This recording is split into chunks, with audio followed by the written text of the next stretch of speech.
Déjà, bonjour à tous. Bonjour.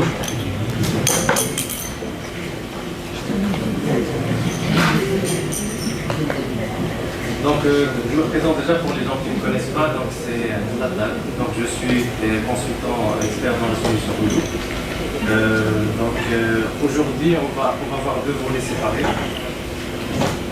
Donc, il va y avoir deux volets séparés. Il va y avoir la partie agri et la partie station.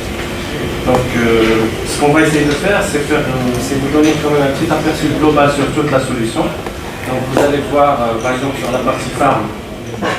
J'ai vu en fait lors du questionnement qu'il y a eu pas mal d'intérêts qui sont un petit peu diversifiés.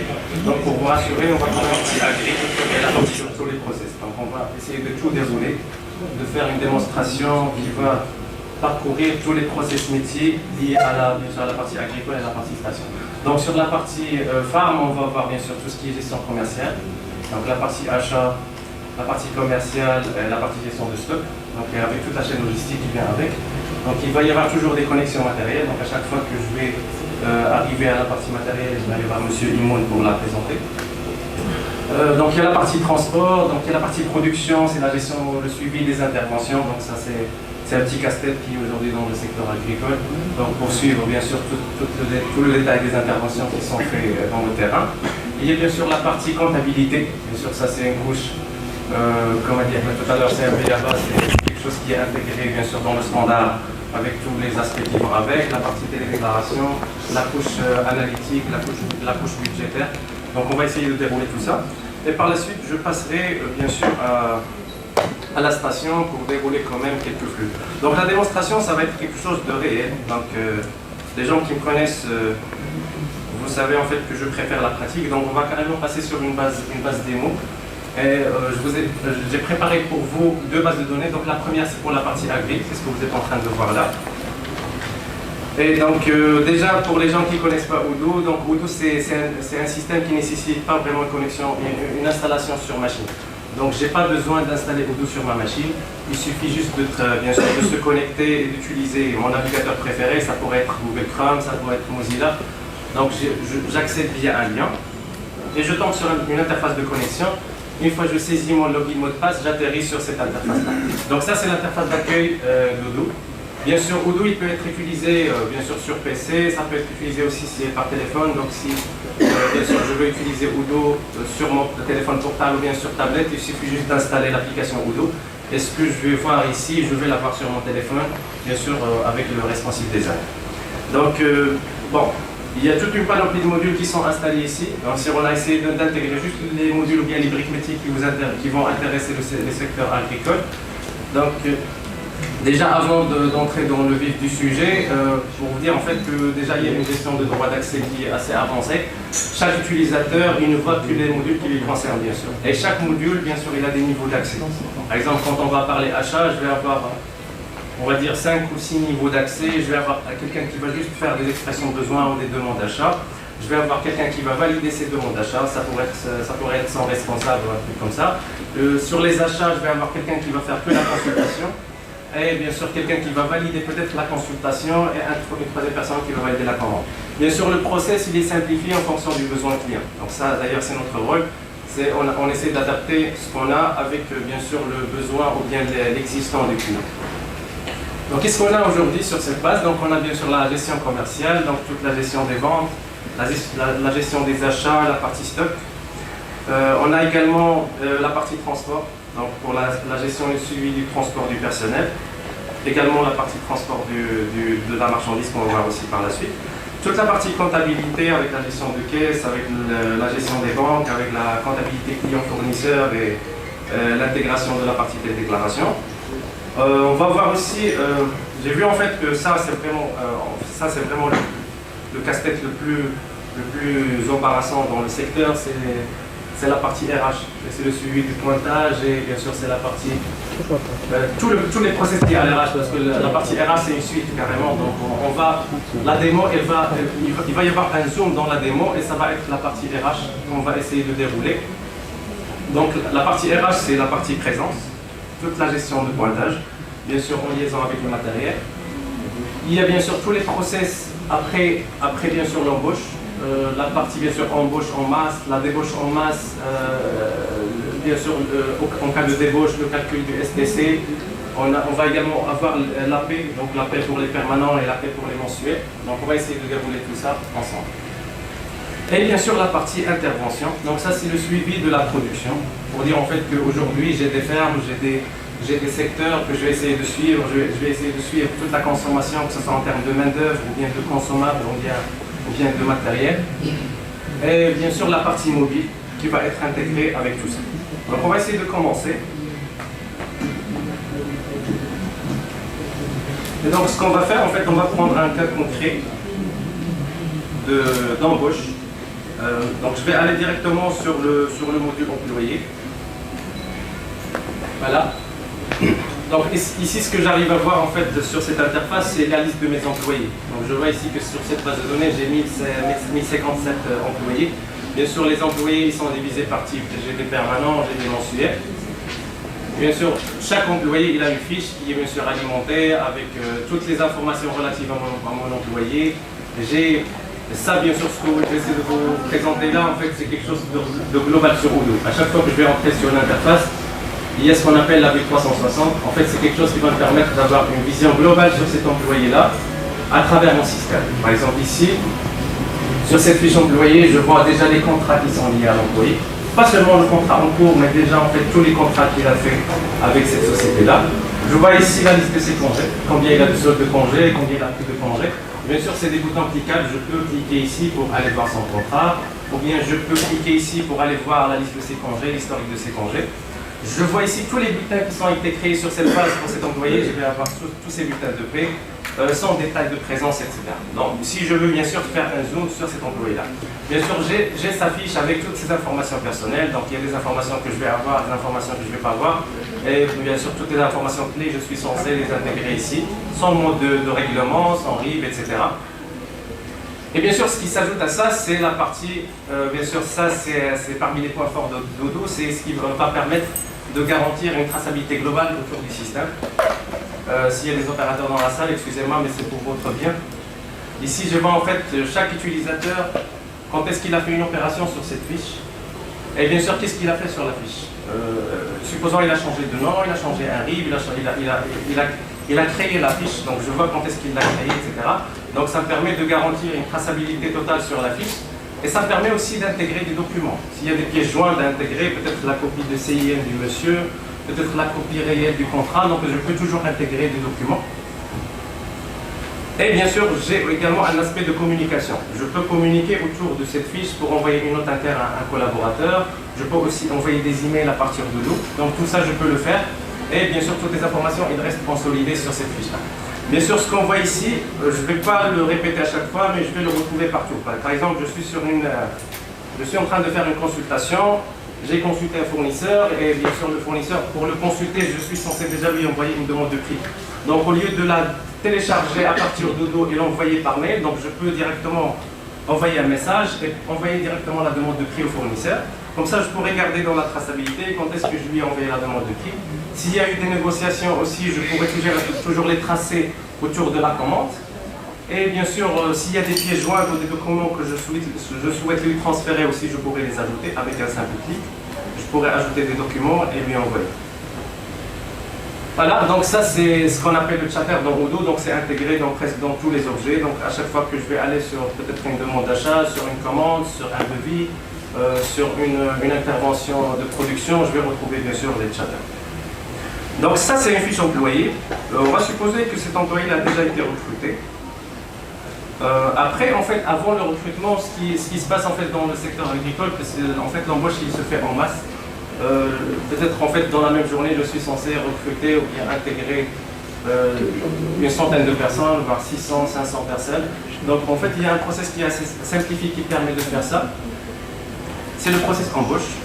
Et donc le process embauche, c'est quoi en fait? C'est juste c'est simplifier en fait la création de fiches employés et de contrats pour la personne en fait qui va gérer ce process-là d'embauche.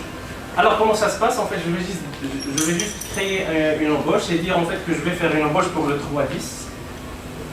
Et ici, je vais choisir un modèle de contrat. Peut-être en fait que j'ai plusieurs modèles de contrat. Un modèle de contrat, c'est ce qui va définir le prix journalier, les types de cotisation que l'employé va avoir, etc. Je vais choisir aussi le type de contrat, ou bien le statut de contrat. Je veux en fait que tous les contrats créés ils passent directement en cours, ou bien je veux qu'ils soient créés à nouveau, et c'est à quelqu'un d'autre de les vérifier avant qu'ils passent en cours. Voilà, et par la suite, je vais définir une liste des personnes à embaucher. Bien sûr, là, le système ne va pas me fatiguer, il va juste me demander un prénom, un nom et une CIE. Par la suite, peut-être la fiche elle va être alimentée par quelqu'un d'autre. Donc là, le plus important, c'est déjà embaucher la personne pour qu'il puisse pointer et commencer son travail. Donc, soit je vais faire une saisie manuelle, soit je vais passer par une importation. Donc, je vais préparer un fichier, un Canva simple, avec un prénom, un nom et une CIE, comme 3 colonnes. Et je vais lister tous les employés à embaucher. Donc, une fois que j'intègre, on va essayer de faire un petit test.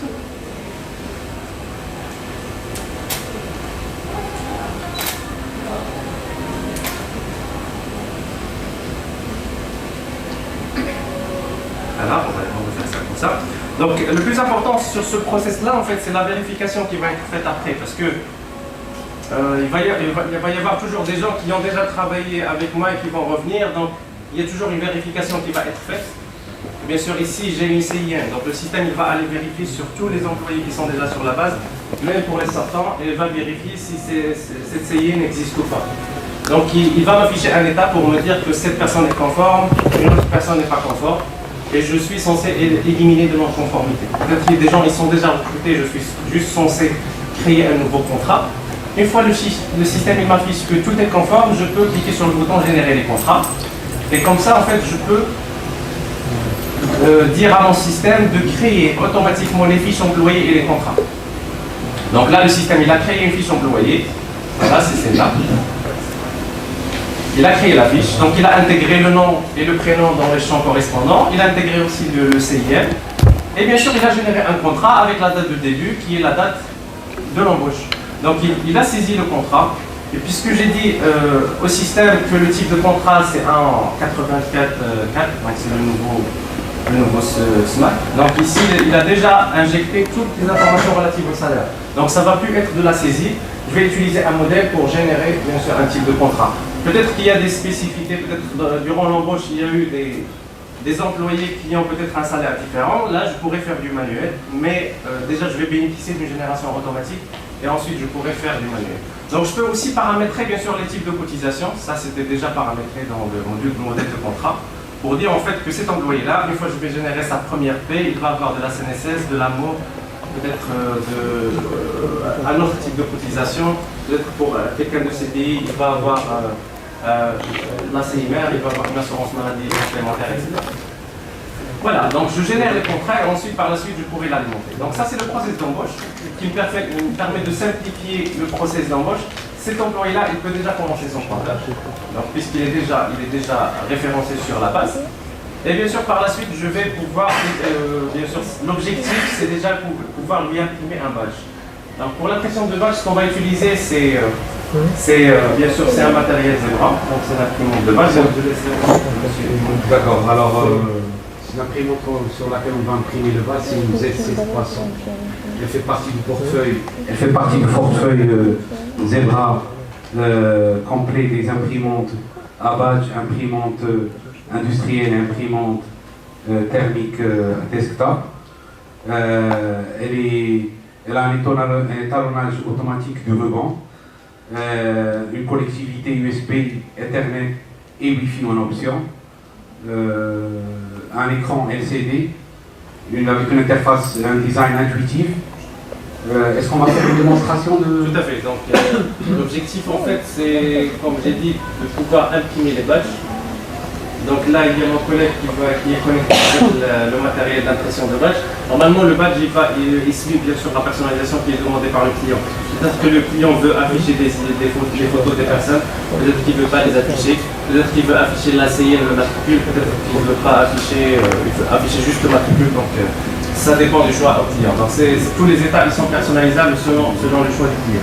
Donc ici par exemple pour ce cas-là, on a le nom de l'employé qui est apparent ici, j'ai le poste de l'employé, j'ai sa photo, j'ai son CIN et son matricule. C'est le plus important. Et j'ai bien sûr un QR code. Donc le QR code, c'est ce qui va permettre, bien sûr, par la suite au pointeur de pouvoir le reconnaître ou bien pour pouvoir scanner son entrée ou bien sa sortie. Voilà. Donc ça, on va essayer de l'imprimer directement sur la machine. Donc voilà, la simplicité est au rendez-vous. On a imprimé la carte de l'employé automatiquement après son embauche. Tout à fait. S'il y a plusieurs personnes qui ont été créées en même temps, donc Udo en fait il a aussi une force qui permet d'utiliser des filtres et des groupements qui vont, par exemple si je veux voir tous les employés que je viens de créer. Donc je pourrais demander, interroger Udo pour lui dire ramène-moi en fait toutes ces personnes qui ont été, on va dire, date de création. Voilà la carte.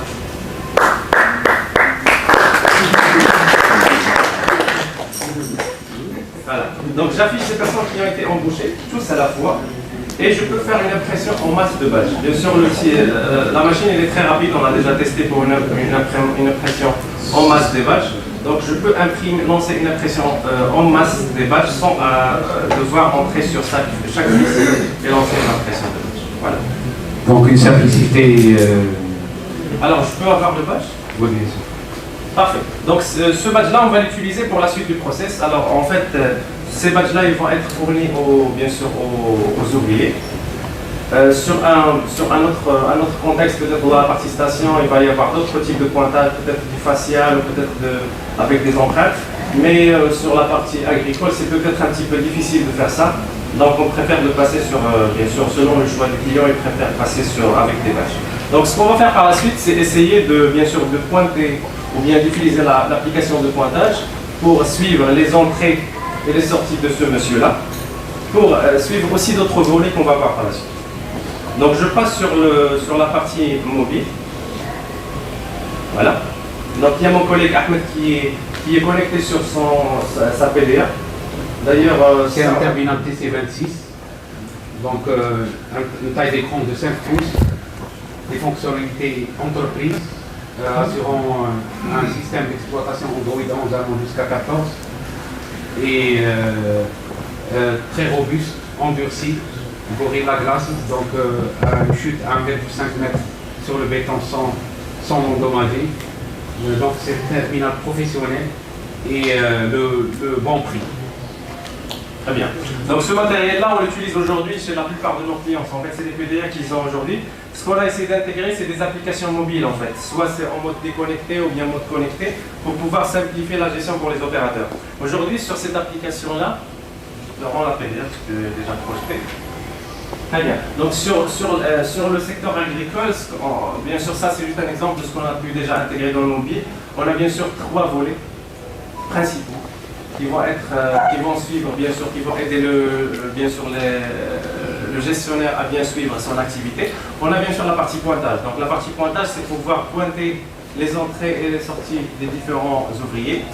On a la partie récolte, donc ça c'est un aspect qu'on va détailler aussi par la suite.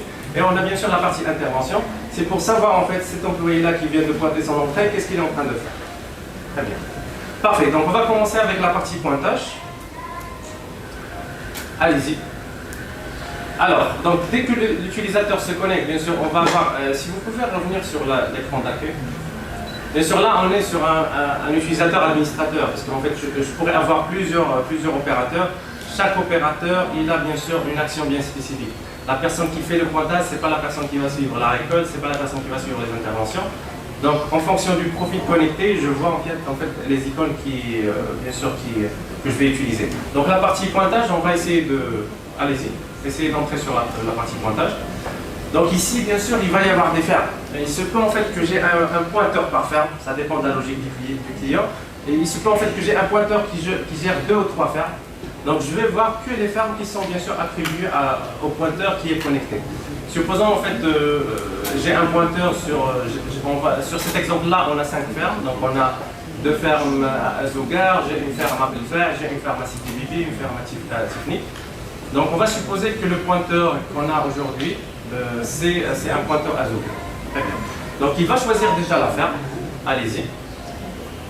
Et là en fait le système il lui affiche. Qu'est-ce que vous voulez pointer? Est-ce que vous voulez pointer une entrée ou bien une sortie? Parce que le plus grand casse-tête dans la partie pointage, c'est la possibilité de suivre en fait les exceptions.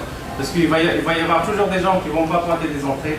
Il va y avoir des gens qui vont pointer des entrées sur différents terrains. Donc il va y avoir des doubles entrées et une sortie, ou bien une entrée avec double sortie. Donc là, en fait, le système, il est fait en mode déconnecté, mais en même temps, quand on va générer les données sur Odoo, il va y avoir un traitement des exceptions pour pouvoir éliminer un maximum d'exceptions et garder juste le pointage qui est correct. Donc on va essayer quand même de prendre un petit risque qui est de faire ça. Donc c'est de faire carrément un cas assez complexe avec des exceptions. Donc on va essayer de pointer une double entrée et une sortie. Parfait. Donc essayez de pointer une entrée. Vous avez déjà le badge. Donc là, il a choisi de pointer une entrée, il va la scanner. Donc comme vous voyez, il est doté d'un scanner performant, comme vous voyez le terminal. Voilà. Donc, tout à fait. Donc il vient de scanner le QR code qui est sur la carte. Donc le système a détecté déjà le nom de l'employé et bien sûr son matricule. Je pourrais afficher d'autres informations aussi pour le pointeur. Vous allez pointer aussi une autre entrée. Voilà. Maintenant, vous allez revenir.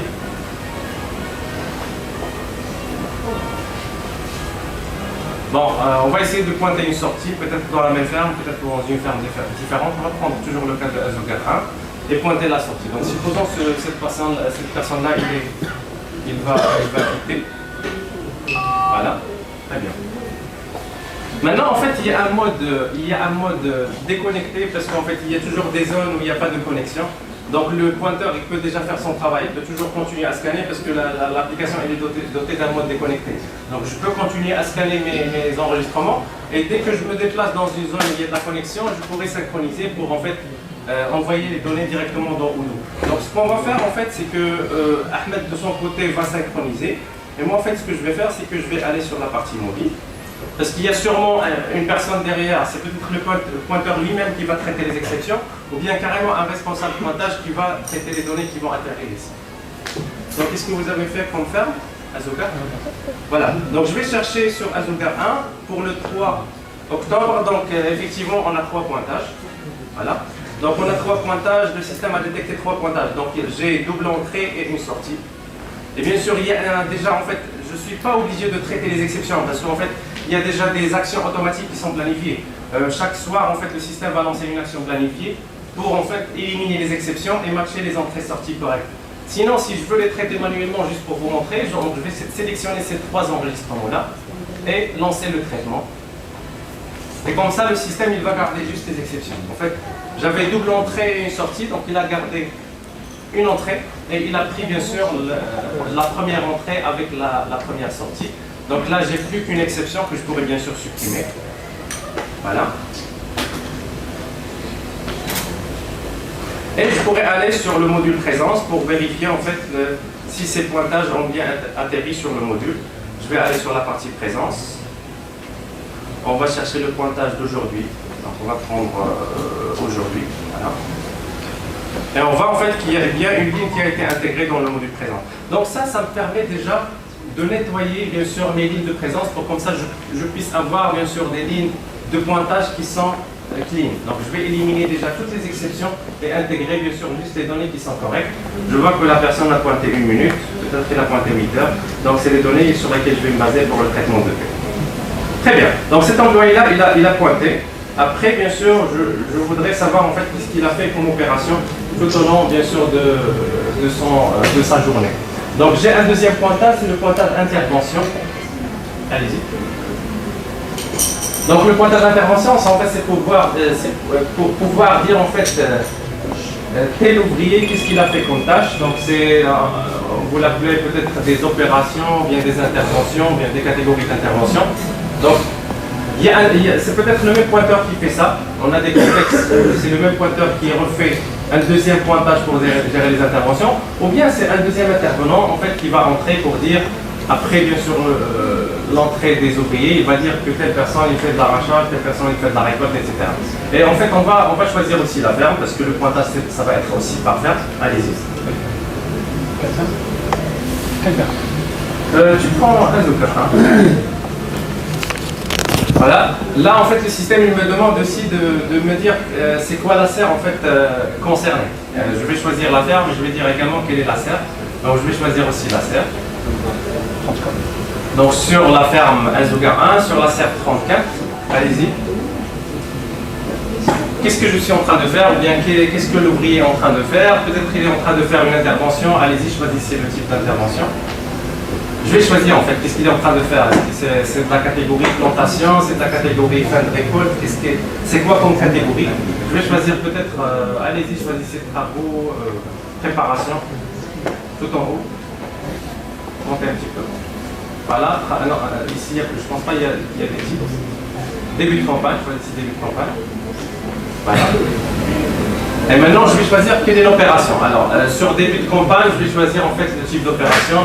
Peut-être qu'elle est en train de faire de dressage palissage, installation de plomb, installation de pot, etc. Donc, allez-y, choisissez une intervention. Ouverture de serre.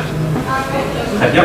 Et là, je commence le scan. En fait, on va dire que telle opération dans telle serre, dans telle ferme, elle est faite par ces employés-là. Donc là, il va y avoir un scan en masse. Je vais scanner tous les employés, ou bien ça pourrait être une équipe carrément, une équipe qui fait cette opération-là. Donc je vais scanner les badges de toutes ces personnes-là pour les identifier sur le système, pour dire que tel employé a fait telle tâche.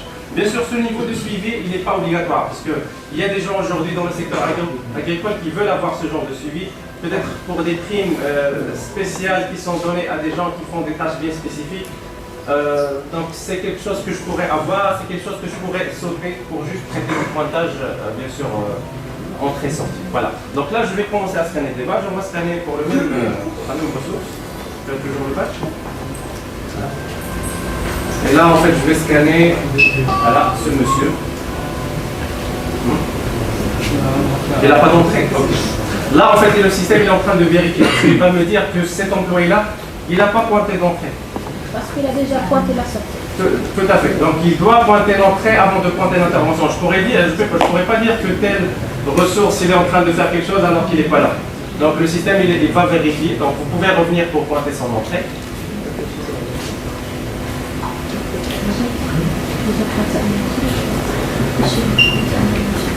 Allez-y. Très bien, maintenant je pourrais scanner l'intervention. Vous pouvez revenir sur la partie intervention. Non, intervention.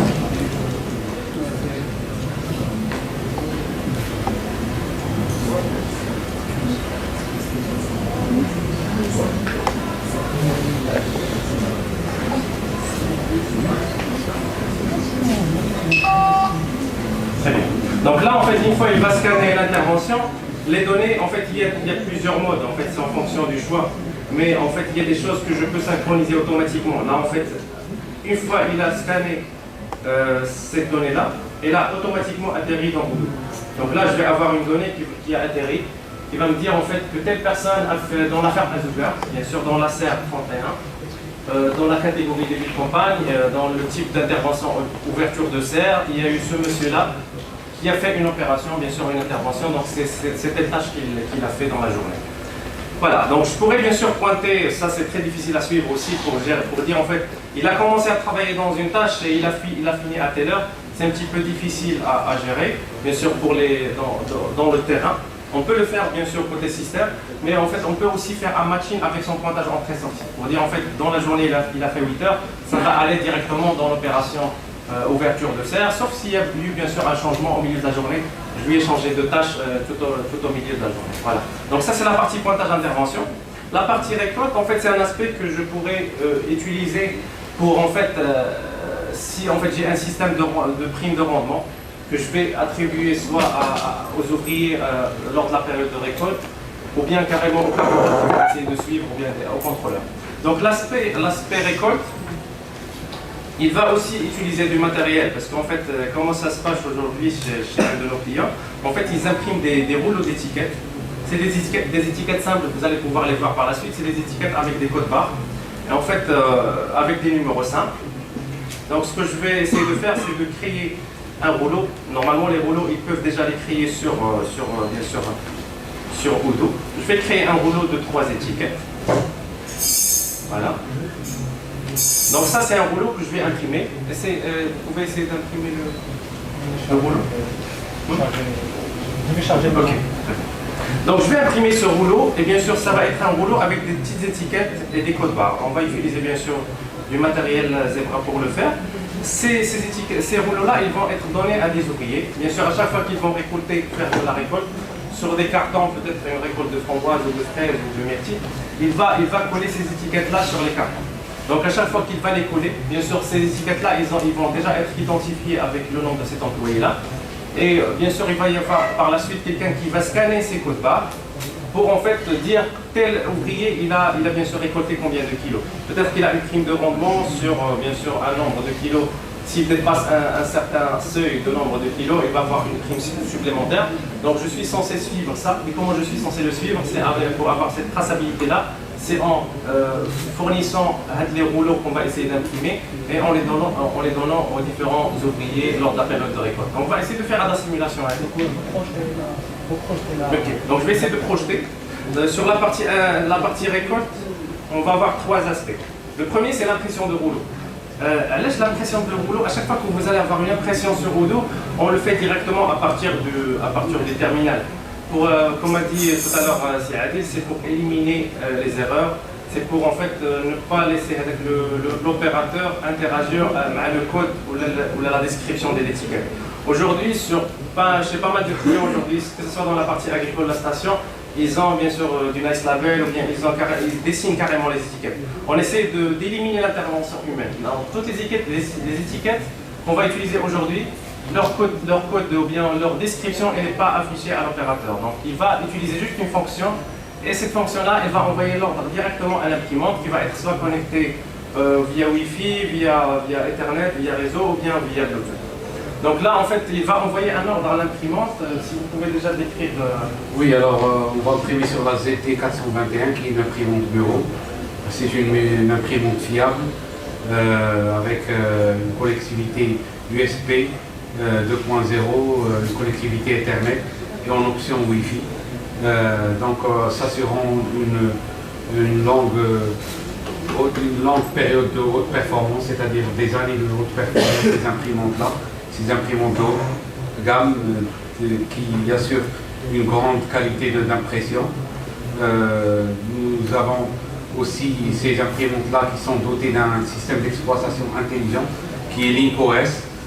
Seulement chez Zebra, que vous allez entendre parler de système d'exploitation intelligent LinkOS et d'une suite d'outils PDLE qui facilitent la gestion et la productivité d'impression de code à barre. Très bien. Donc, essayez d'imprimer le rouleau pour voir. De 15. Voilà, donc ça pourrait être utilisé avec un petit dispositif qui permet de réenrouler bien sûr les étiquettes imprimées. Parce qu'en fait, je suis censé les donner à l'opérateur sous forme de rouleau. Donc il va avoir un petit rouleau. À chaque fois qu'il va récolter, il va préparer ses barquettes, son petit carton, il va coller une étiquette. Et au moment où je vais bien sûr reprendre tous les cartons dans un endroit, il va y avoir une personne qui va les scanner. En fait, c'est à ce moment-là qu'on va bien sûr, déjà avant de faire ça, je suis censé affecter ce rouleau bien sûr à l'ouvrier. Bien sûr, pour faire l'affectation, c'est très simple. Donc je vais aller choisir la fonction affectation. Voilà. Parce que peut-être le rouleau, bien sûr, il ne va pas être utilisé en entier. Il va peut-être le rendre, le lendemain, je vais le donner à un autre ouvrier. Donc peut-être que je pourrais imprimer un rouleau qui va être utilisé tout au long de la semaine ou bien du mois. Et donc à chaque fois qu'il va rendre le rouleau, je vais scanner bien sûr une étiquette. Si vous avez remarqué ici, une seconde. Si vous avez remarqué ici, j'ai un statut de consommation pour savoir en fait quelles sont les étiquettes consommées et non consommées. Et bien sûr ici, je pourrais bien sûr scanner l'employé. Vas-y. Tout d'abord, je scanne l'employé. Je vais donner un rouleau à ce monsieur-là. Voilà. Et je scanne l'étiquette. Alors, essayez de scanner l'étiquette. Très bien. Et là, en fait, sur côté système, il a détecté que tel rouleau a été affecté à tel employé. Donc, j'actualise. Okay. Là, vous voyez, si vous arrivez à voir, j'ai un champ employé qui est encore vide. Parce que ces étiquettes-là, ou bien ce rouleau-là, il n'est pas encore affecté à qui que ce soit. C'est bon? Alors, je vais actualiser. Voilà. Donc, tout ce rouleau-là, il est affecté aujourd'hui à M. Akounej. Donc, à chaque fois il va y avoir une opération de récolte, à chaque fois qu'il va utiliser l'étiquette de récolte, donc je vais savoir en fait que le nombre de kilos récoltés il appartient à tel employé. Donc pour ne pas trop tarder, on va passer directement sur le troisième aspect, ou le dernier aspect sur la partie récolte, qui est la partie opération. Là en fait je vais aller sur la partie opération. Voilà, donc je vais choisir la ferme pour dire en fait la récolte concerne quelle ferme. Allez-y. Je vais choisir aussi la serre.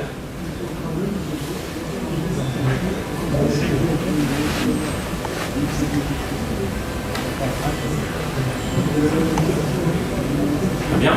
Et là, en fait, je suis censé scanner le badge du contrôleur. Parce qu'en fait, lors de la récolte, il y a des contrôleurs. Et bien sûr, la prime, le contrôleur reçoit également une prime selon le nombre total de kilos récoltés par les différents membres de son équipe. Donc, je suis censé avoir aussi un contrôleur, bien sûr, qui est normalement intégré au niveau de la base. Donc, je suis censé chercher un contrôleur. Voilà.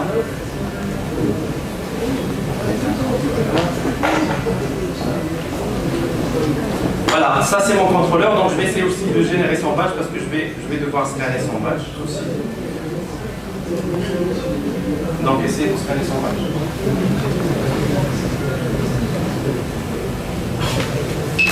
Très bien, donc je scanne le badge du contrôleur, par la suite le système il me dit quelle est la variété récoltée.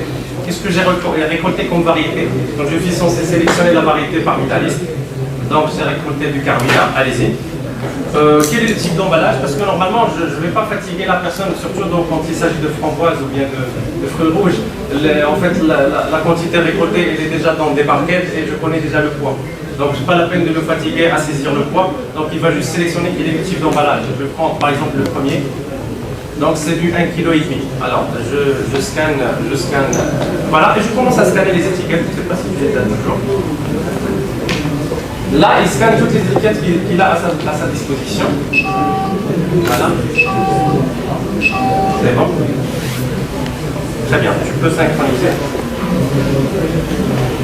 Et les données de récolte, ils vont être injectées bien sûr dans Voodoo. Je pourrais savoir en fait dans telle journée, dans telle ferme, dans telle serre, combien a été récolté, et principalement côté traçabilité, ce que j'essaie de faire, c'est de savoir en fait chaque employé combien il a récolté, et par la suite chaque société a une logique de calcul de prime ou autre, donc ça peut s'adapter bien sûr à la société. Voilà, donc je peux voir en fait que telle personne a fait 3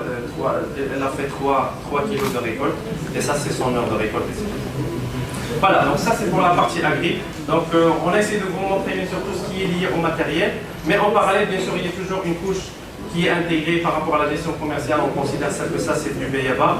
Il y a une couche analytique aussi qui est intégrée, qui permet bien sûr de générer des tableaux de bord bien spécifiques selon en fait qu'est-ce que je veux analyser. Par exemple ici j'ai mis des exemples pour dire en fait je veux choisir pour chacune de mes plantations quelle est bien sûr la consommation en termes de chiffres.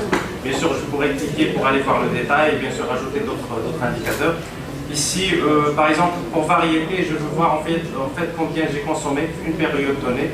Peut-être pour les charges salariales, peut-être pour les travaux, peut-être pour la consommation de produits. Donc les tableaux de bord, en fait, c'est une couche. La couche BI dans Voodoo, c'est une couche qui est déjà intégrée dans tous les process. À chaque fois que j'ai des données, il suffit que les données sont saisies et sont fiables. Je pourrais bien sûr générer des tableaux de bord.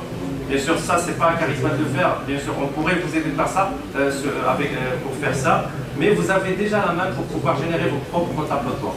Vous avez déjà cette possibilité-là. Voilà. Donc ça, c'est la partie agri. Je pense qu'on a finalisé. Donc, on va passer à la partie station.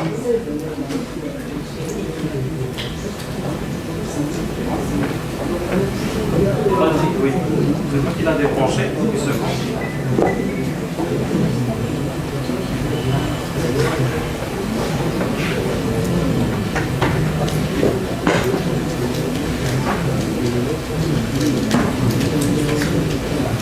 Alors, dans la partie station, donc on va utiliser aussi un cas.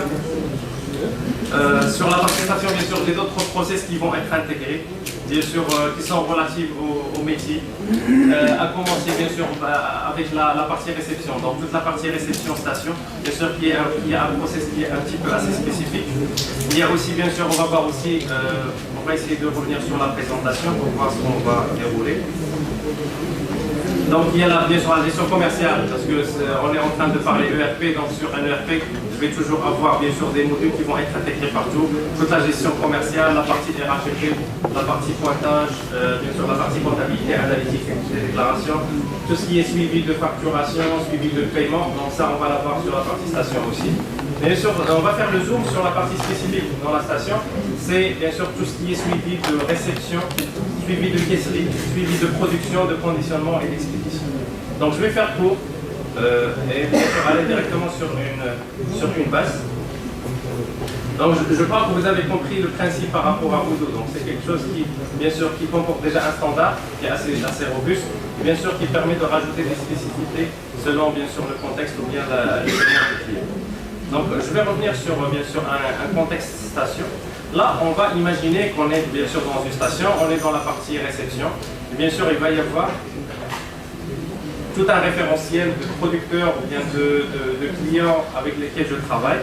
Et bien sûr, il va y avoir aussi des réceptions que je vais faire d'une manière quotidienne.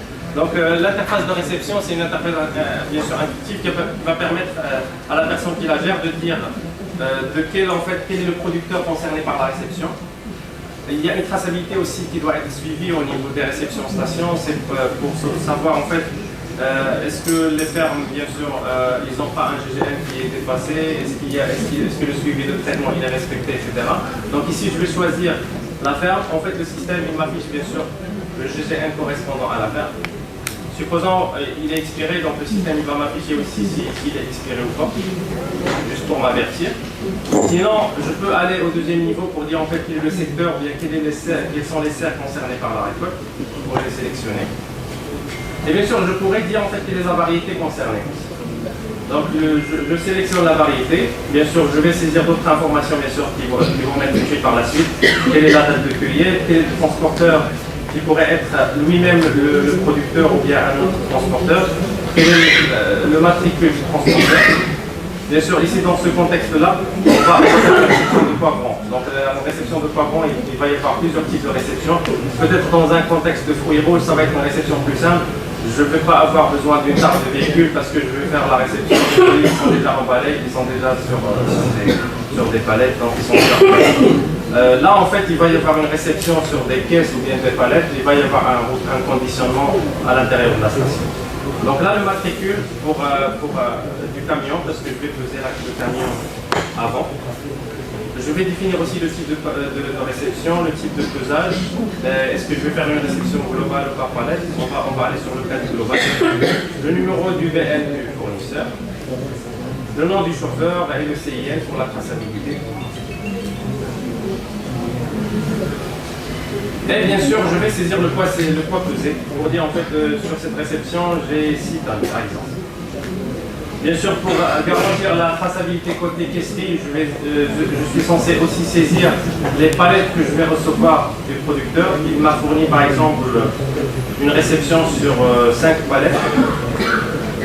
Ça c'est le type de palette. Et dans le système, j'ai déjà répertorié tous les types de palettes avec leur poids. Comme ça permet de calculer automatiquement les poids des emballages pour pouvoir les retirer. Ça, le système, il m'a calculé déjà un poids brut de 3500 kg. Je vais retirer le poids des palettes.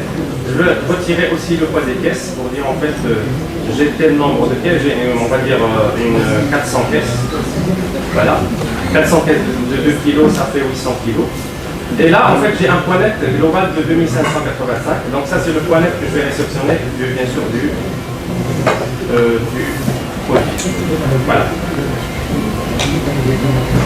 Donc ça, en fait, c'est la seule saisie qui va être faite au niveau de la réception, parce que le reste, il va être automatisé à travers des scans, à travers des étiquettes. Donc une fois, en fait, j'ai saisi ma réception, je vais pouvoir imprimer, bien sûr, ce qu'on appelle un bon de préparation sur Odoo. Voilà. Et sur le bon de préparation, en fait, je vais avoir un code barre. Donc ce bon de préparation, il va me permettre de faire en fait tout le process qui va venir après. Le process en fait qui vient après la réception, ça dépend des stations, mais dans la majorité des cas, on a deux contrôles. On a un premier contrôle qui se fait d'une manière visuelle. Est-ce que la marchandise déjà est là? Le deuxième contrôle, c'est bien sûr la partie agréage. Donc c'est le deuxième contrôle qualité que je vais effectuer une fois la marchandise n'est pas rentrée dans la station. Donc ça, si vous pouvez aller sur la la deuxième application. Donc ça c'est une deuxième application qui rejoint bien sûr l'utilisateur ou bien l'opérateur à l'intérieur, ou bien les différents opérateurs au milieu de la station, à faciliter bien sûr leur tâche quotidienne à travers des scans. J'ai bien sûr une partie de réception, c'est pour le contrôle, pour l'impression des étiquettes aussi. J'ai la partie agréage qui va permettre de contrôler bien sûr, la qualité du produit reçu. J'ai la partie versement qui va me permettre de faire des versements sur les lignes de production. J'ai la partie palettisation. Dans le trop beau, je vais pouvoir monter des palettes et les déclarer. Et la partie expédition et gestion des écarts. Voilà, donc on va aller sur la partie réception. Allez-y. Donc sur la partie réception, le système il va me demander déjà de scanner la réception. Et bien sûr, scanner le bon de préparation que je viens de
ici un petit message pour me dire est-ce que l'agréage il est généré ou pas. Donc c'est la fiche d'agréage. Et est-ce qu'il est fait ou pas. Voilà. Donc l'agréage en fait c'est ce qui constitue le contrôle que je suis censé faire pour cette culture, bien pour cette variété là. C'est l'ensemble des éléments à vérifier. Bien sûr c'est le Brix, c'est la température, c'est bien sûr la liste de défauts qui sont bien sûr dans la liste. Voilà, donc ça aussi je peux le faire sur le mobile, bien sûr sur les tablettes. Sur la partie, bien sûr, avant de faire ça, on va déjà devoir générer les étiquettes. Parce que chaque réception, elle va être reçue. Et bien sûr, elle va avoir une étiquette Pour faire ça, en fait, de préférence, il faut utiliser bien sûr les imprimantes industrielles, parce qu'en fait, c'est des grandes étiquettes 10 sur 15 qu'on va utiliser, que ce soit pour les palettes à la réception ou bien pour les palettes à l'expédition. Voilà. Donc, ce qu'il va faire, en fait, il va essayer aussi de générer les étiquettes à partir du mobile. Comme ça, il ne va pas y avoir une intervention humaine. Je le répète toujours, mais c'est important. Il va générer les étiquettes directement à partir du téléphone pour envoyer l'ordre à l'imprimante. Allez-y.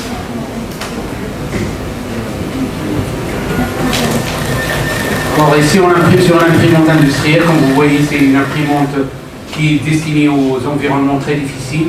Elle a un châssis métallique avec une largeur d'étiquette allant jusqu'à 104 mm et une résolution de 203 dpi ou bien 300 dpi.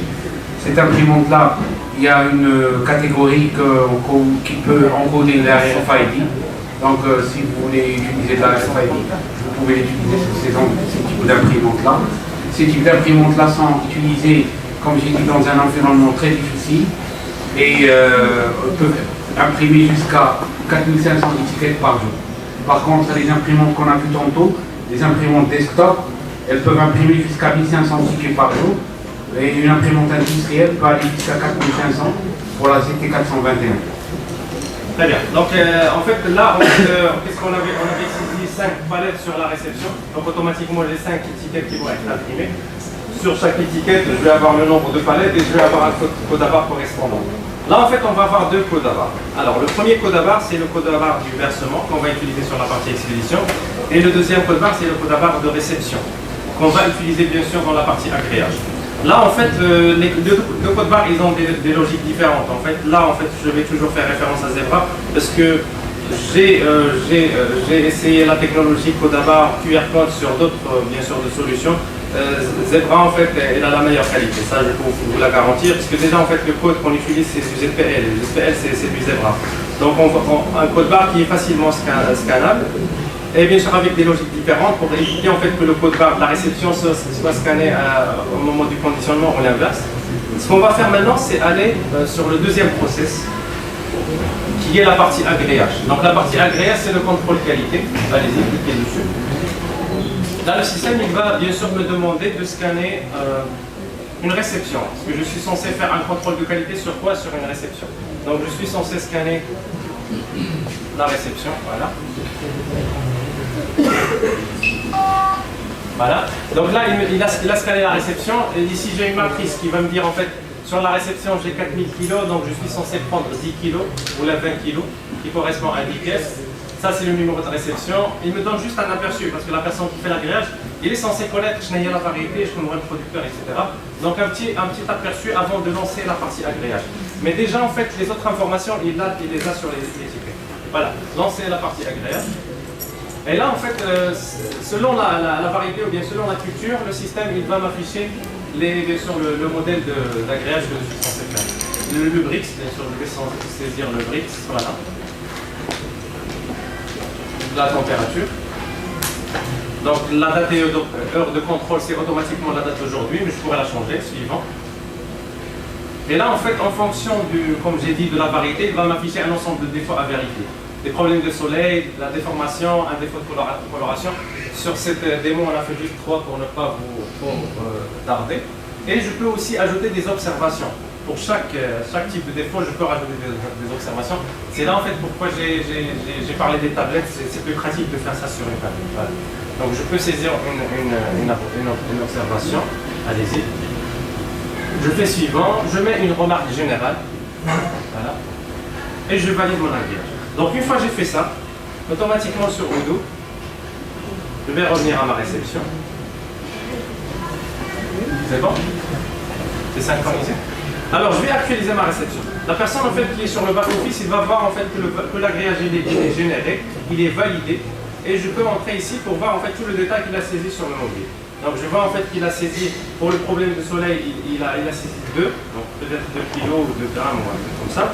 Déformation, défaut de coloration, voilà. Et en fait le système il calcule un pourcentage pour dire en fait quelle est la qualité ou bien sûr de cette réception. Selon la logique de la station, il peut y avoir plusieurs logiques de calcul de défaut, selon le type de défaut, selon la gravité du défaut, etc. Voilà. Donc une fois que j'ai ça, je pourrais bien sûr générer les étiquettes de réception. C'est déjà fait. Une fois bien sûr j'ai fait cette réception-là, une fois j'ai fait le contrôle qualité, automatiquement toute cette quantité-là de produits elle va entrer dans l'emplacement de conditionnement. Et là en fait on va continuer le process pour faire court. Donc il va y avoir juste la partie versement et palettisation. On va laisser le reste parce que faute de temps on va pas pouvoir les dérouler. On va voir juste comment on va verser tout ça lors de la production.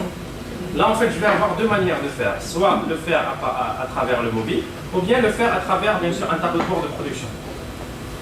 Mais avant de faire ça, je suis censé créer, bien sûr, la commande client.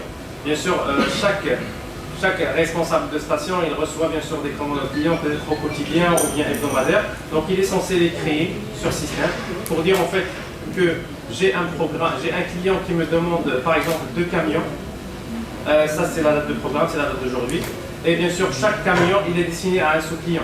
Bien sûr, ce camion-là, il est destiné au sous-client 1. La date de départ, elle est prévue pour aujourd'hui. Voilà.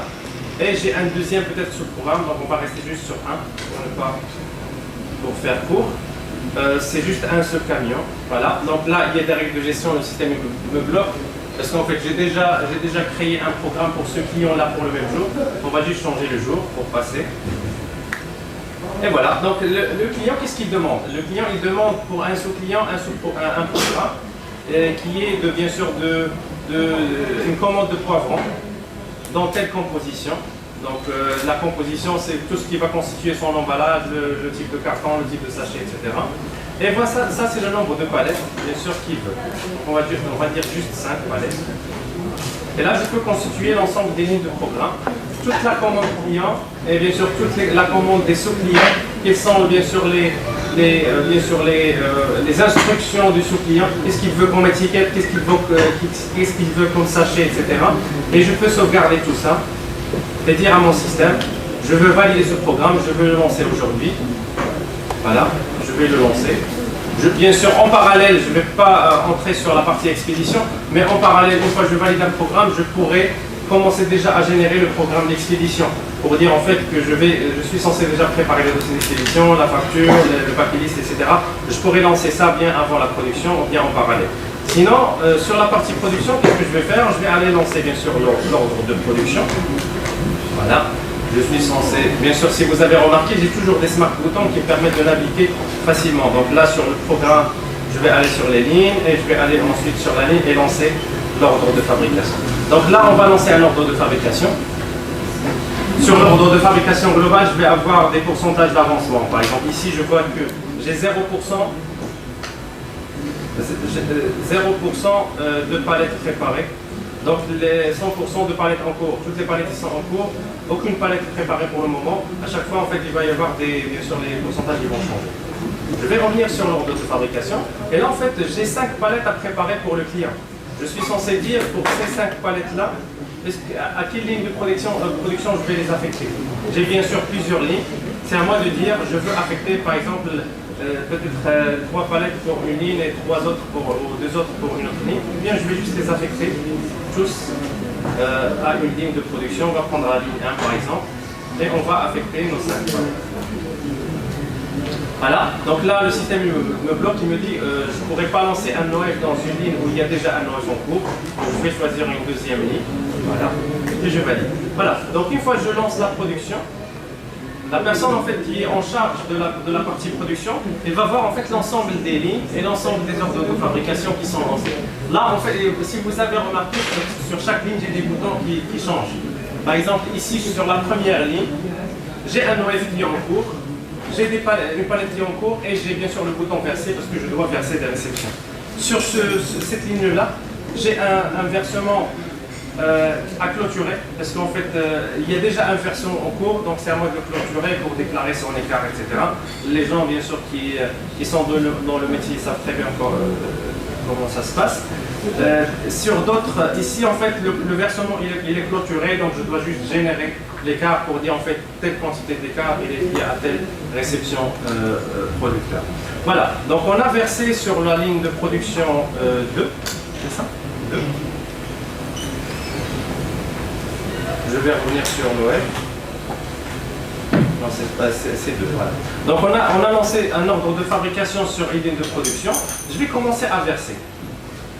Là, en fait, le process de versement, il se passe aussi à travers, bien sûr, le mobile, parce que, en fait, je vais devoir scanner les étiquettes qui sont toujours collées sur les palettes, parce que les palettes, en fait, on va imaginer, ça c'est la palette, elle est entrée dans l'emplacement de réception, ensuite elle est entrée dans un emplacement d'agréage, et ensuite elle est entrée, bien sûr, à l'intérieur de la station pour le conditionnement. Donc là, en fait, l'opérateur, il va devoir, bien sûr, scanner cette palette-là pour pouvoir la verser dans la ligne de production. Essayez d'aller sur, donc on va aller sur la partie versement. Voilà.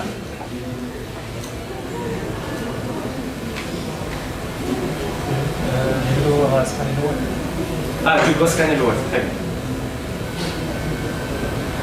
Bien sûr, pour avoir un document en commun pour suivre la production, il va toujours avoir un ordre de fabrication. Et bien sûr, l'ordre de fabrication, il est censé être scanné par celui qui fait le versement et par celui qui fait la déclaration de palette. Comme ça, je dis que je déclare telle palette pour tel programme client. Je verse dans tel ordre de fabrication qui va aller dans tel programme client, comme ça pour avoir une traçabilité globale. Voilà, donc je vais avoir un ordre de fabrication qui va comporter le nom du client, sous-client, etc. C'est en fonction de ce que je veux.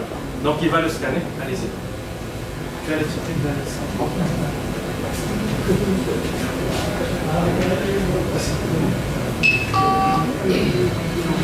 Voilà, donc il vient de scanner l'ordre de fabrication. En fait, le système il va lui afficher l'ensemble des lignes de production, bien sûr, qui sont en cours sur cet ordre de fabrication. Si vous vous rappelez, j'ai en fait affecté les 5 palettes à la ligne de production 2. Mais supposons en fait il y a 2 ou 3 lignes de production, peut-être pour accélérer dans le programme, il a 2 lignes de production, il va avoir le choix. Comme ça, il va choisir sur quelle ligne de production il va verser. Donc vous allez choisir la ligne. Et là, en fait, le système va lui demander de scanner un versement. Pourquoi j'ai pris un deuxième versement? Parce qu'en fait, le système va vérifier est-ce que ce versement-là, il est dans l'emplacement de colisage ou pas. Parce que si c'est un versement qui n'est pas encore contrôlé au niveau de la qualité, je pourrais pas bien sûr le verser. Et là, en fait, je vais scanner le versement. Donc, je vais scanner le premier code barre qui est tout en haut. Voilà. Et là, en fait, le système il va m'afficher la quantité disponible, bien sûr, du versement. Est-ce que je veux le verser en entier ou bien juste une partie? Donc, j'ai bien sûr une quantité disponible, j'ai la quantité à verser qui s'affiche par défaut, qui est la même quantité disponible. Après, je pourrais bien sûr la changer, ou bien juste valider que je veux tout verser. Allez-y, validez. Là, en fait, ce qui va se passer, c'est que, voilà, si vous avez remarqué, sur la LP2, j'ai un changement, parce que j'ai plus de bouton versé. J'ai un nouveau bouton qui vient d'apparaître, qui est préparer palette, parce que le système il retrouve un versement, automatiquement je peux commencer à préparer des palettes. Ici j'ai pas de versement, donc je ne peux pas lancer la préparation de palettes. Donc ici j'ai 2 boutons, soit je clôture le versement, peut-être que j'ai plus envie de le verser, je vais le rendre, ou bien je vais commencer à préparer la palette. Et bien sûr j'ai le versement en cours, avec une traçabilité bien sûr complète. Quelle est la quantité globale, quelle est la quantité versée, quelle est la quantité exportée, quelle est la quantité d'écart et quelle est la quantité restante. Aujourd'hui, on n'a encore toujours rien exporté, donc je vais avoir 0. L'écart aussi, on n'a rien déclaré, je vais avoir 0. Voilà. Donc je vais commencer à préparer les palettes. Et ça, bien sûr, je pourrais avoir une autre personne tout au bout de la chaîne qui va avoir aussi l'ordre de fabrication. Vous imaginez la chose comme ça. Donc il va toujours avoir un ordre de fabrication qui va être imprimé en dos. Il va être collé tout au bout bien sûr, des chaînes. À chaque fois que je veux verser, je vais scanner l'ordre de fabrication. À chaque fois que je veux déclarer une palette ou bien préparer une palette, je vais scanner l'ordre de fabrication. Allez-y. Donc vous scannez l'ordre de fabrication.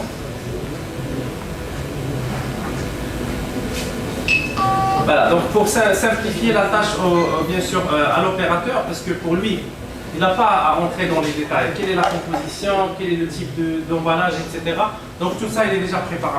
Parce que quand je dis que j'ai tel programme client, j'ai déjà la composition, j'ai le type de sachet, le type d'étiquette, j'ai déjà tout.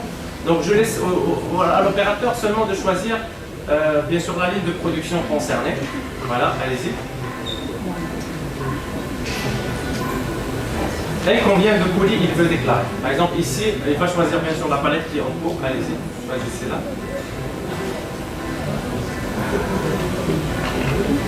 Voilà, allez-y, versez. Très bien. Donc là, il va commencer à saisir. Il a préparé par exemple 30 colis sur la palette, il va saisir 30. Le versement, par défaut, c'est le versement 134 parce que c'est le versement qui est au cours sur la ligne de production. Validé. Très bien. Donc là, en fait, une fois il fait cette action-là, le système. Alors, voilà. Donc le système, si on essaie d'actualiser, on va remarquer que dans Odoo, il y a un nouveau bouton qui apparaît. Donc sur cette préparation de palette, j'ai affecté 30 colis. Il me reste 30 parce que dans cette composition, les 60 colis par palette, automatiquement, c'est calculé. Donc j'ai versé 210 kg et il me reste 210 kg à verser. Donc ça, je vais le faire pour faire, en fait, je peux le faire bien sûr côté sur mon PC, je peux le faire aussi sur le mobile. Donc je vais verser la suite et comme ça, je vais déclarer ma palette à partir d'ici pour dire que ça, c'est une palette préparée. Bien sûr, sur l'ordre de fabrication, je vais avoir la traçabilité. Ça, c'est les palettes en cours. Ça, c'est les palettes préparées. Et bien sûr, ça, c'est les versements affectés à ma palette, à ma ligne de production. Ça, c'est la quantité exportée. Je suis à 420 kg. Ça, c'est la quantité versée. Et ça, c'est la quantité restante. Après, bien sûr, je pourrais déclarer un écart. Et par la suite, tout ça va être calculé automatiquement. Pour une traçabilité encore plus avancée, je pourrais même suivre, en fait, les numéros de lot des emballages consommés. Ça, c'est un petit peu difficile, mais il y a des gens qui le font pour dire en fait s'il y a une non-conformité côté emballage pour un type de carton ou des sachets, je pourrais revenir vers la réception du fournisseur pour savoir en fait quelle est la réception concernée dans tel ordre de production. Voilà. Et bien sûr ici, je vais voir en fait l'ensemble des palettes préparées. Je pourrais remonter aussi dans le programme. Je vais remonter dans le programme. Et dans le programme, je pourrais même, pour quelqu'un qui a une vue globale sur le sous-programme, il pourrait voir aussi le pourcentage de préparation de palettes. Là, il est à 20% de préparation. Sur 5 palettes, il a préparé une, donc il est à 20%. Donc automatiquement, il pourrait savoir en fait à quel... le client, il appelle et il pourrait lui dire carrément à quel stade il est dans la préparation du programme. Voilà, donc ça, une fois que je prépare mes palettes, je peux à n'importe quel moment clôturer bien sûr mon versement et générer l'écart. Et dire en fait pour l'écart, qu'est-ce que je vais utiliser comme emballage, est-ce que c'est mon propre emballage ou bien c'est l'emballage du producteur, tout un process de gestion bien sûr d'écart. Là en fait pour un suivi de caisserie qu'on n'a pas évoqué, parce qu'il y a beaucoup de choses en fait qu'on n'a pas évoquées, mais pour un suivi de caisserie, je pourrais aussi gérer bien sûr le stock du producteur. Je pourrais gérer le stock d'emballage du producteur. Dans le cas des fruits rouges, à chaque fois que je vais fournir de l'emballage, je vais l'intégrer aussi sur Odoo. À chaque fois que je vais réceptionner ta marchandise, je vais le déduire de ce que je lui ai déjà fourni.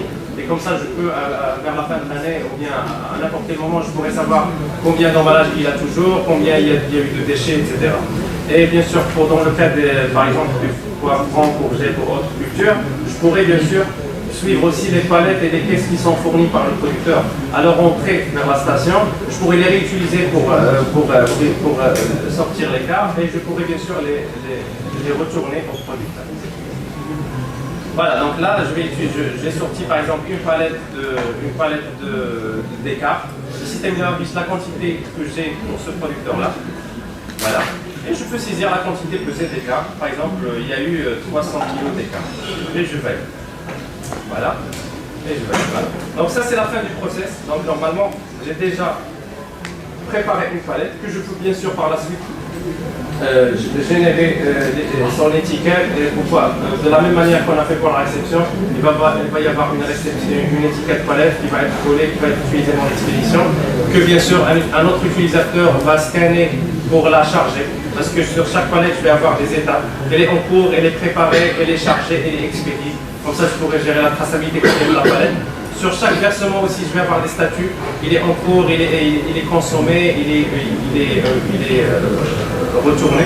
Donc ça me permet de garder cette traçabilité-là. Aussi de savoir en fait sur une palette quels sont les versements qui ont été utilisés. Par exemple, cette palette n'est pas encore préparée, mais à chaque fois que je vais verser, je vais avoir en fait l'ensemble des versements liés à une palette. Comme ça, par exemple dans le secteur des fruits rouges, les producteurs ils sont payés selon le prix de la semaine ou bien selon les réclamations, selon beaucoup de choses, donc ou bien selon le PFU. Donc il se peut en fait que j'ai besoin, bien sûr, c'est obligatoire d'avoir une traçabilité complète sur la palette, quels sont les versements qui sont intégrés quels sont les différents producteurs, la quantité de versement, quels sont les emballages utilisés, donc tout ça je peux l'avoir. Voilà, donc bien sûr en plus de ça, je peux bien sûr avoir une vue consolidée tableau de bord. Pourquoi je parle toujours tableau de bord? Parce que les décideurs ils n'ont pas de temps d'entrer dans les détails, donc ils vont juste avoir besoin de quelques indicateurs clés qui vont être préparés. À chaque fois en fait ils vont aller directement chercher l'information, aller dans un module séparé tableau de bord, donc il ne va pas chercher l'information dans l'achat ou bien dans les ventes, il va aller dans l'application tableau de bord et directement avoir l'information qu'il cherche en temps réel. Voilà, donc je sais que ça a été long, j'espère que ça a été enrichissant pour vous et je vous remercie.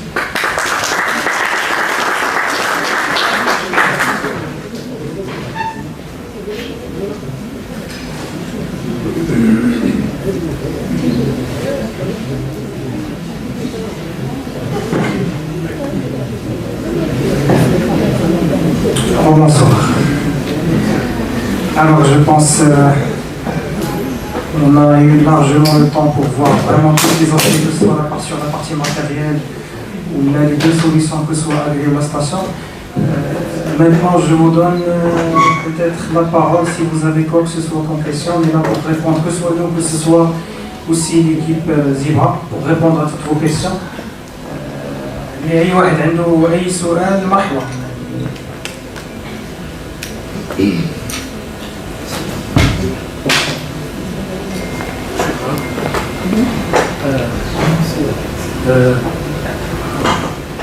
Bonjour. Tout d'abord, je vous remercie pour la présentation. C'était très pratique, très, on va dire, ça touche plusieurs détails. En le faisant dans un temps très très réduit, c'est très efficace. Merci beaucoup pour tout ce que vous avez présenté. Moi, ce qui m'a beaucoup interpellé, c'est la partie ressources humaines et surtout un détail qui concerne justement parce que la finalité finalement c'est d'avoir des chiffres fiables à la fin, bien sûr qui vont faire la base pas mal de synthèse, pas mal de conclusions et après on prendra des décisions sur justement sur l'ensemble des informations qu'on va finalement recueillir. Alors, et là,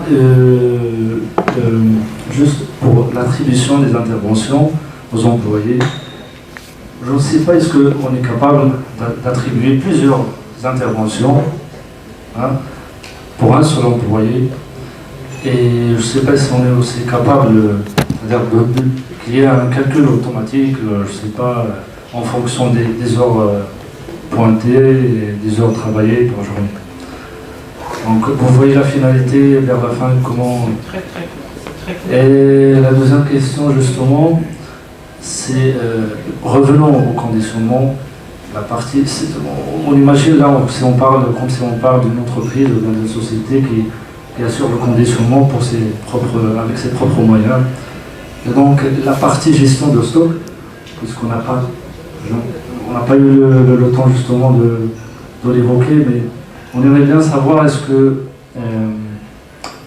il s'agit d'un déstockage qui se fait automatiquement et vous savez la galère justement qui suit justement cette opération.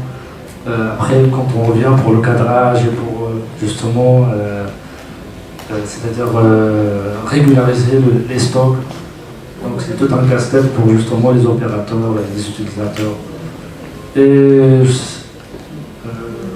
je crois que je vais m'arrêter là et pour que je puisse donner plus de temps aux invités. Merci. Merci à vous. Alors vous avez posé là deux questions. Une première question sur la partie RH, notamment en termes d'intervention. Il a déjà répondu à une partie, je lui laisse la parole pour vous éclaircir davantage et vous donner assez d'éléments concrets pour répondre à votre question.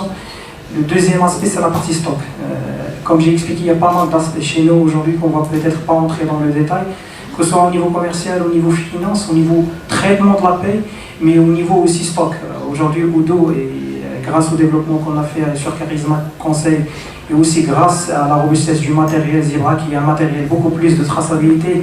On retrouve beaucoup de matériel Zebra sur les dépôts logistiques. Il s'agit vraiment de toutes les opérations d'entrée, de sortie, d'inventaire avec une traçabilité totale en touchant vraiment tous les aspects.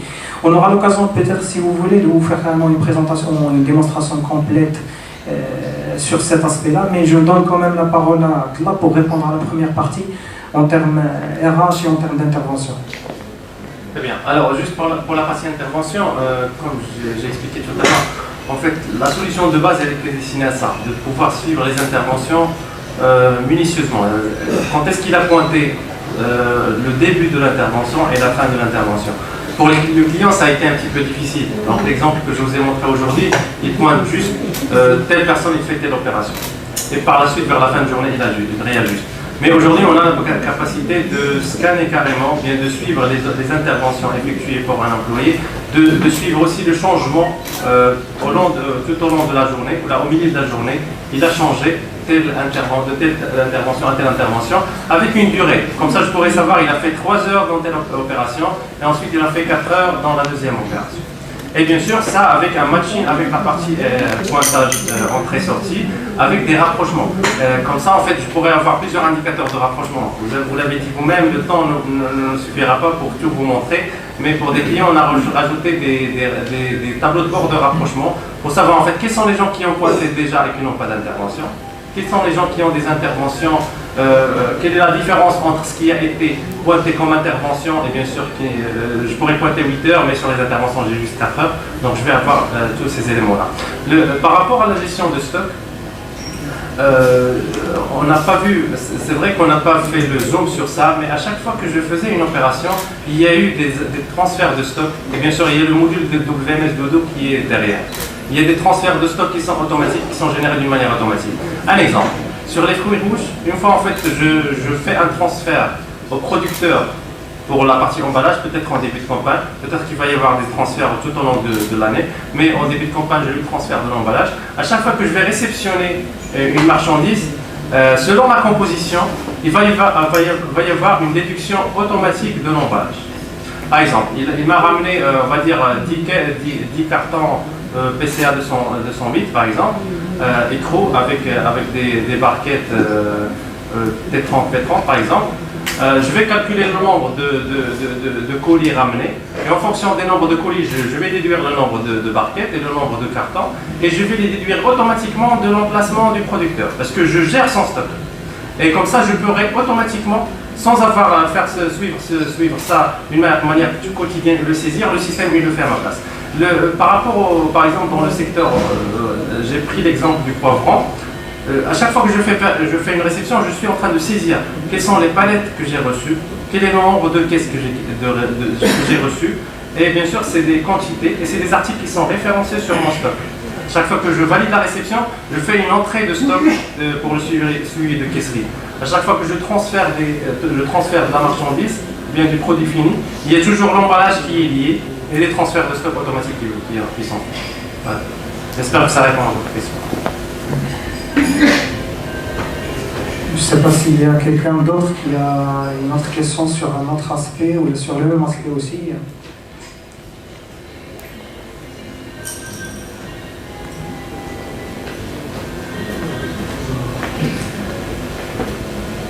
Donc je pense que la démonstration elle a répondu à toutes les questions, j'espère bien.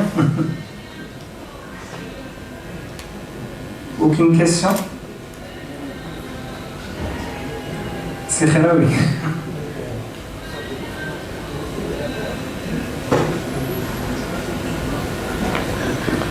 Bonsoir. D'abord, je remercie beaucoup Charisma d'avoir pensé d'abord au Sud pour faire cette intervention. Donc, ma question, surtout sur le volet financier, est-ce que vous n'avez pas pensé à faire, on fait des reportings sur le volet financier? Parce qu'on avait déjà l'expérience, on n'a pas pu éviter des reportings. On a fait un test avec Click, le match avec Odo, qui nous a permis de faire des tableaux de reporting. Surtout, aujourd'hui, notre groupe, on a plusieurs sociétés, d'accord, plus de 13 ou 14 sociétés. Dans lequel on voudrait avoir un reporting global qui nous permet de voir un aspect global financier aux ressources du terme. Ça, c'est ma première question. La deuxième question, c'est au niveau de menu RH. Aujourd'hui, quand on saisit sur les opérateurs, quand ils saisissent leurs ressources humaines, c'est-à-dire les ouvriers, sur les interventions, quand on fait le rapport main-d'œuvre, on a toujours l'état main-d'œuvre en net. Aujourd'hui, on a toujours un écart entre la comptabilité et bien sûr la consommation main-d'œuvre. Est-ce que c'est possible d'intégrer sur le menu, sur le menu intervention, est-ce qu'on peut avoir le brut au lieu de net? Est-ce que c'est possible? Je réponds déjà à la première partie du question. Déjà, Sirkhela aussi représente le client groupe des domaines DB. C'est parmi nos clients aujourd'hui qu'ils ont choisi Udo, non seulement sur la partie métier, mais aussi sur la partie finance pour gérer un groupe de plus que 14 sociétés. Il a posé une question qui est très importante pour moi. Pourquoi? Lorsqu'on utilise un ERP, son but principalement, c'est bénéficier de son intégrité en termes de process. Mais lorsqu'on arrive à un niveau d'exploitation, c'est le cas aussi aujourd'hui pour vous, vous exploitez un nombre assez important. Imaginez le nombre de sociétés, 14 sociétés, avec toutes les données comptables et beaucoup plus des données analytiques qui sont gérées. Et là, en général, lorsqu'on arrive à ce stade, un outil ERP, il est incapable, bien évidemment, de requêter d'une manière directe. Sinon, vous aurez besoin peut-être d'une machine, d'un serveur avec beaucoup de ressources. Et c'est la raison pour laquelle aujourd'hui DB, ils ont passé pour cette partie reporting beaucoup plus analytique, des tableaux de bord pour exploiter toute la data et passer sur un outil BI. Ils ont choisi de partir sur Qlik, qui est aujourd'hui parmi les solutions qu'on recommande aussi, pour bénéficier, utiliser toute la data sans toucher à l'exploitation de l'outil, sans passer vers une augmentation de ressources qui ne va pas s'arrêter, parce que plus les données deviennent importantes, plus la requête technique qu'il faut lancer, il va exploiter plus de ressources. Et aujourd'hui, grâce à Qlik, je pense qu'ils ont eu la capacité d'analyser, d'avoir des reportings très analysés, d'avoir très avancés. Ils ont passé carrément aujourd'hui, je suppose, vous avez aussi des tableaux de bord pour la partie prévisionnelle. Et ça, c'est un élément assez important qui montre l'intérêt où vous pouvez arriver avec un ERP. Sur la deuxième question, vous savez peut-être que vous allez répondre vous-même à votre question. Sur Udo, la partie la plus importante et ce qui fait aujourd'hui la force de Udo, c'est sa capacité d'adaptation. Rare aujourd'hui qu'on retrouve des ERP sur le marché capables à la fois de garantir toute l'expérience sur les best practices, les bonnes pratiques sur tous les process métiers, mais chaque client il a ses spécificités. Chaque client il a ses spécificités et chaque process il a un cycle de vie. Il n'est jamais plus ou moins stable. À un certain moment, il faut l'améliorer, il faut qu'il vive avec la société. Et c'est là où on entre dans un processus d'amélioration continue. Et c'est un processus assez important. Il ne faut pas s'arrêter au moment de l'intégration, il faut penser toujours à améliorer, à faciliter la tâche pour les utilisateurs. Aujourd'hui, il vient de citer un élément qui va vous prendre beaucoup de temps peut-être pour le traiter manuellement, pour le traiter en extra. Sur Udo, vous avez la capacité, bien évidemment, de le développer, de l'intégrer, de l'adapter pour vous faciliter la vie au maximum. On a vu aujourd'hui un exemple très concret de l'aspect connexion avec du matériel pour récolter de l'information. Vous avez vu l'application mobile, il est sur des petites icônes, n'importe quel utilisateur novice, il peut l'exploiter et remonter l'information en temps réel sans avoir toutes les problématiques de saisie, de papier, de données qui peut-être ils sont dégradées au milieu de la route. J'espère que je répondais aux deux questions. C'est pas si quelqu'un d'autre il a une dernière question avant de clôturer. Tous les consultants ils seront là-bas, il y aura un pause café aussi. Donc vous aurez peut-être l'occasion de voir tout, de rencontrer un de nos consultants, soit pour une question ou quoi que ce soit. Vous pouvez toujours, on est très présent aujourd'hui sur la région d'Agadir, vu les clients qu'on a au niveau de la région, donc on est toujours présent là, donc n'hésitez pas à solliciter nos services ou demander des questions, que ce soit pour des gens qui connaissent, qui utilisent déjà Udo, il y en a plusieurs au niveau de la région, ou pour des personnes qui pensent bien évidemment à migrer vers une autre solution qui va, comme Udo, qui est capable de répondre à toutes les problématiques clés principalement ces deux secteurs clés qu'on vient de présenter aujourd'hui. Donc je vous donne la parole pour une dernière question si vous voulez. C'est quelqu'un il a n'importe quelle question. Au niveau des États, par exemple.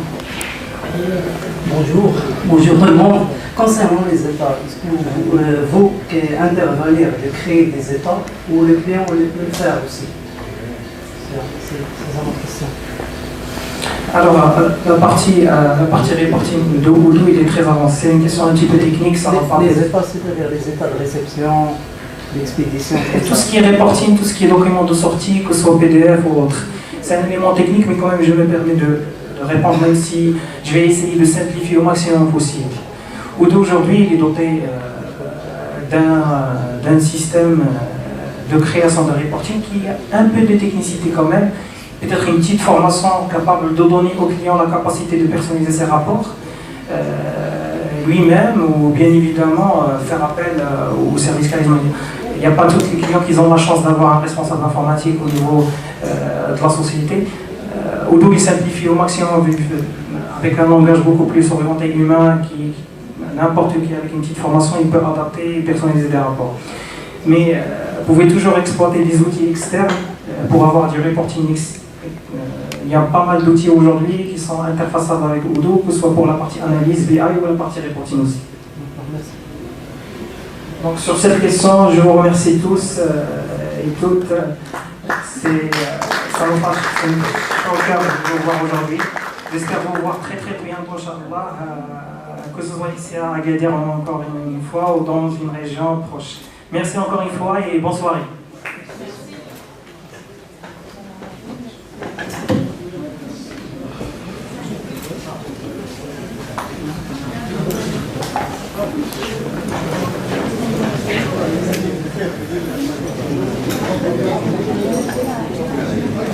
Merci.